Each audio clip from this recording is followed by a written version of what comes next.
Чрезвычайно сильное, выносливое, а порой невероятно вспыльчивое создание, на пути которых лучше не становиться, ведь массивное телосложение, острые клыки и тяжелое копыто могут обернуться против нападающего. Тем не менее, они становятся желанной мишенью для многих животных, но даже численное превосходство хищников не гарантирует успех. Привет, друзья! Вы на канале Время с пользой, и герои сегодняшнего выпуска – кабаны.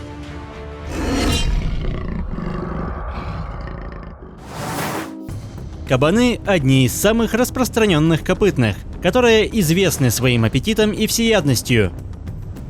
Имея посредственное зрение, они полностью полагаются на развитый слух и особенно на обоняние, которое помогает отыскивать провизию даже глубоко в земле или под толщей снега. Взрослые самцы, как правило, ведут одиночный образ жизни, но даже у отшельника не так много врагов, ведь в арсенале кабана впечатляющие размеры, прочная шкура и острые клыки, которые, как и копыта, могут стать действенным оружием в борьбе с одним из немногих опасных для него животных. Отдельные особи могут весить свыше 250 кг, что пятикратно превышает массу взрослого волка. К тому же почти 10-я часть мозга животных отвечает за распознавание запахов. Выходит, что обоняние играет ключевую роль не только в поиске провизии, но и помогает вовремя заметить незваных гостей, многие из которых могут быть смертельно опасны. Серый волк – ближайший сосед кабана почти на всей территории обитания, но нападать на копытное без поддержки не лучшая идея. Бдительный кабан чует неладное и спешит занять выгодную позицию. Застать его врасплох непросто, и вместо убегающей жертвы такой противник может примерить роль атакующего. В, казалось бы, неуклюжем тяжеловесе просыпается невиданная прыткость, и в итоге спасаться бегством приходится уже хищнику.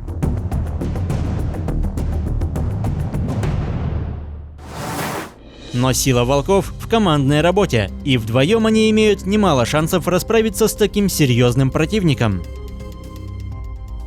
Пока один удерживает кабана за шею, второй пытается укусить сзади, хотя даже не самый крупный кабан необычайно силен. Он твердо стоит на ногах, словно неприступная крепость. Не пытаясь бежать, жертва выжидает подходящий момент, после чего стремительно бросается в кусты, занимая глухую оборону. Теперь волкам приходится атаковать в лоб, но они настолько истощены после схватки, что сил на продолжение атаки просто не остается. Лишь у полноценной стаи есть возможность расправиться со взрослым животным, но и для этого приходится придумывать действенную тактику. Пока разведчик пытается задержать потенциальную добычу, другие спешат на помощь. Хотя и сейчас кабан не собирается обращаться в бегство, ведь он понимает, что сбежать от выносливых и быстрых волков не получится. Поэтому все свои силы жертва направляет на то, чтобы дать обидчикам отпор. И им далеко не сразу удается найти уязвимое место, хотя против такого численного превосходства у полного сил самца не так много шансов. Но он все еще может уйти в колючие кусты, где добраться до него будет проблематично. В конце осени, когда молодые самцы тренируются в первых сражениях, к стадам присоединяются настоящие гиганты, которые не терпят даже подрастающих конкурентов и разгоняют участников шуточной дуэли. В это время главные претенденты на продолжение рода схлестываются в ожесточенных поединках, где при помощи силы, выносливости и острых клыков выясняется единственный достойный. К завершению брачного сезона матерые самцы могут иметь множество травм. В пылу сражений они расходуют бешеное количество энергии, и в ходе выяснения отношений могут потерять до 20% собственного веса, и это может облегчить хищникам задачу. Огромный, но лишенный сил зверь становится легкой мишенью.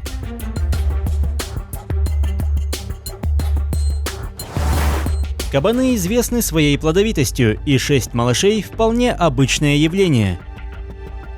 Отец может помогать в воспитании потомства, но его характер довольно скверный, поэтому в большинстве случаев мать покидает общество самца. Для защиты потомства самки образуют своеобразные ясли, ведь объединившись, они могут быстрее обнаружить приближающихся хищников и дать отпор даже превышающим в размерах животным. Но опасность исходит не только от стаи волков. Рыжая лисица – частая соседка кабанов.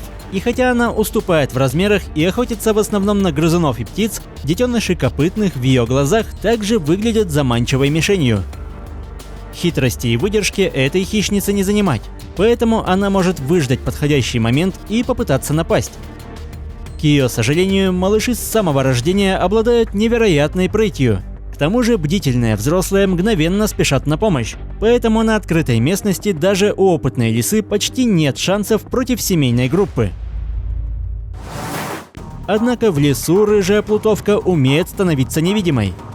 Она использует местность в свою пользу, и если кто-то из детенышей слишком увлекся поиском пищи и отбился от взрослых, внезапная атака может стать фатальной.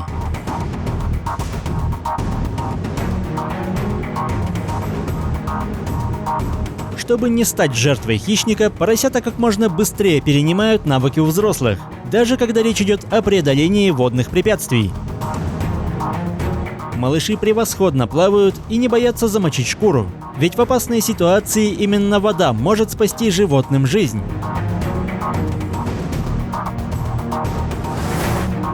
Бурый медведь также может охотиться на кабана, но такому гиганту не просто быть незаметным. О его присутствии бдительным животным известно заранее, и обычно всеядный хищник предпочитает более доступную добычу. Чего не скажешь об амурском тигре. Это один из немногих хищников, способных в одиночку справиться с таким крупным копытным. Используя кошачью маскировку и обладая внушительным запасом терпения, полосатый охотник может часами выслеживать жертву, держась на почтительном расстоянии, чтобы не выдать свой запах. Подбираясь с подветренной стороны, большая кошка не издает ни звука до тех пор, пока не окажется в зоне видимости кабана. В итоге тигр имеет все шансы застать добычу врасплох и настигнуть ее после короткой, но стремительной погони.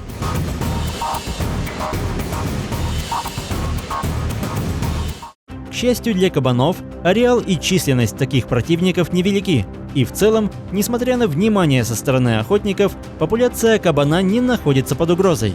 Ведь умение приспосабливаться, всеядность и плодовитость позволяют выжить даже в суровых условиях. Если выпуск вам понравился, поддержите его лайком, комментируйте, подписывайтесь и проводите время с пользой. До скорого!